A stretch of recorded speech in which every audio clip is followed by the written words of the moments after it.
O'zbekistonda barcha mashinasi bor fuqarolar endi 1.236.000 so'mdan davlatga pul to'lashadi.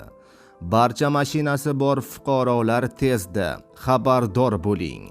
Yangi qaror. Diqqat qiling. Endi yo'lda harakat vaqtida telefondan foydalanish endi jarima bilan yakunlanadi. Uni qo'lda ushlab tursangiz ham yoki navigatsiyani sozlasangiz ham jarima bor. Xavfsizlik kamariga jarima yozadigan kameralar endi telefonga ham jarima yozishni boshladi. Ko'p haydovchilar buni hali bilishmaydi. Avvallari bu kameralar faqatgina xavfsizlik kamarini tekshirardi. Endi esa telefondan foydalanishni ham aniqlaydi. Farqi yo'q, telefon orqali gaplashasizmi yoki shunchaki qo'lda ushlab turasizmi, baribir jarima yoziladi.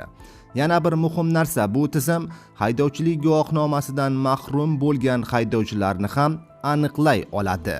O'zbekistonda endi 1.236.000 so'm jarima to'laysiz agar siz yo'lda harakat vaqtida telefondan foydalansangiz, deyiladi xabarda. Videoga like bosib, videoni yaqinlarga ham yuborib qo'ying.